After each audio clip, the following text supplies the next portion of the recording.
There are a few when I was sitting in the Court of Appeal, but perhaps the one that I am still thinking about it now is the case of Indira Gandhi. Most of us would know Indira Gandhi as it relates to the principle of judicial power. But this was a case which I decided in the minority.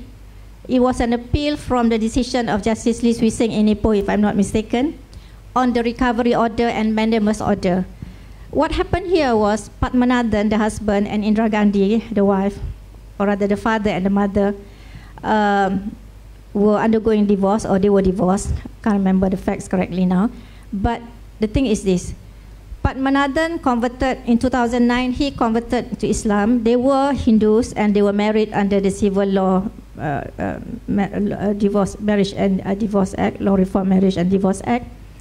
And when he converted to Islam, he converted the children as well. I think the youngest was about barely 1 year old, about 11 months old, the youngest. There are 2 other children, the elder ones. So what happened when he converted and converted the children as well? That was the case that came up until the federal court on the issue of conversion without the approval of both parents and so on and so forth. But in this particular instance, when Pathmanathan converted to Islam, he went to the Sharia court to obtain a custody order of the children. And this part, you know, is really something which I cannot comprehend.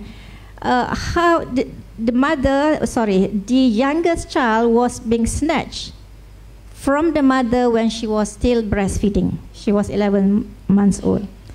So what happened? The father went to the Sharia court and obtained a custody order from the Sharia court. First point I would like to make is this.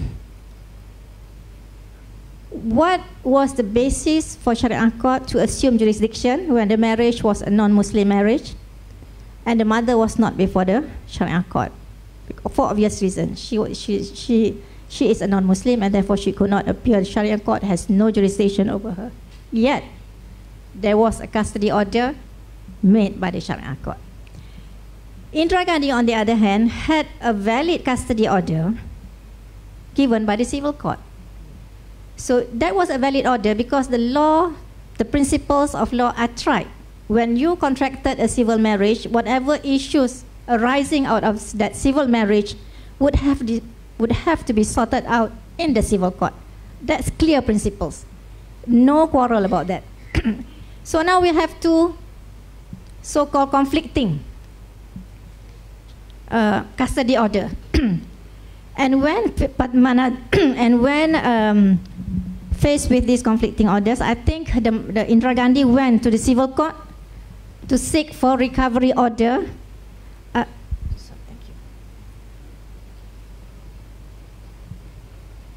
Thank you. So the mother, Indira Gandhi, went to the civil court to ask for a recovery order, and also several other proceedings were going on, contempt against the husband and so on and so forth, because the custody order which was granted by the civil court was served on the husband and he did nothing.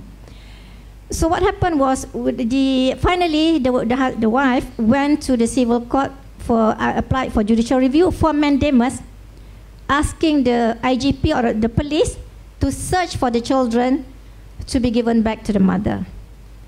And that was the appeal that came up before me in the Court of Appeal, where the IGP, the High Court judge, granted the mandamus order directing the IGP to search the children and bring them back to the mother.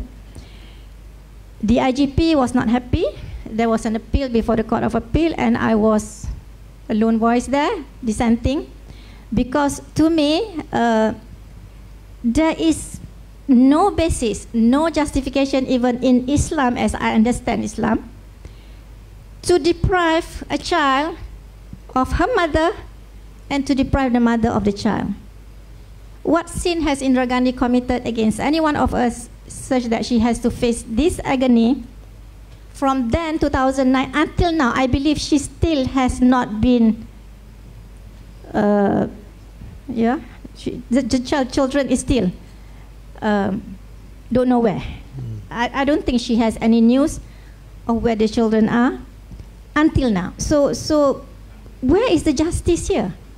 And I suspect the order of the civil court on the mandamus, on the custody order, whatever else that was issued by the civil court, were not enforced by the authorities or the powers that be because of the misconception that we need to protect Islam.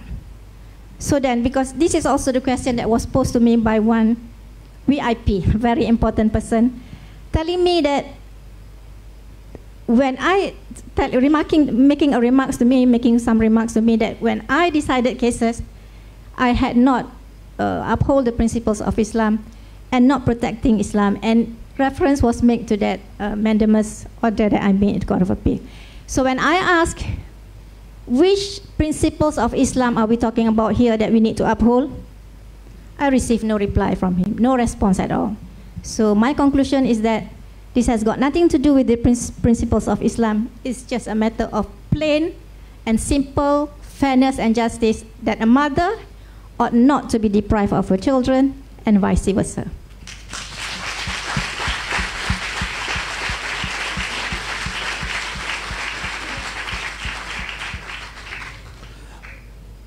I think as far as principles are concerned, you clearly have a sense of direction as to how you would make a decision. I think for many of us as well, there are a couple more cases where I think your principle and your value system has pretty much been brought into the spotlight. I think we are thinking of, Iki Putra, we're thinking of Nikalin and so on. Without perhaps going into too much detail, I'm sure it must feel quite hurtful to be perhaps accused of being sort of disloyal to your faith, and also for not respecting your faith, I suppose. There's also a lot of misinformation out there, isn't it, about these cases? I mean, this is your chance to set a record, right? What would you want to say about those two cases? Iki Putra and Nikalin. Yeah, also the same misconception. People were thinking, most people had this impression that these two cases involves the upholding of the principles of Islam or, the Sharia court. But it was simply a matter of demarcation of legislative power between the state and the federal. Well, it was very hurtful. When you receive calls from friends, from family members, I can take it, but I pity my husband because he was also, punching back for all this. Somebody will be telling him, what's wrong with Tengku Maimun? Why is she not upholding Islam, and so on and so forth. So I think it is important, even in Islam, if you don't understand, there is this concept of tabayun, checking first before you make any remarks or observations.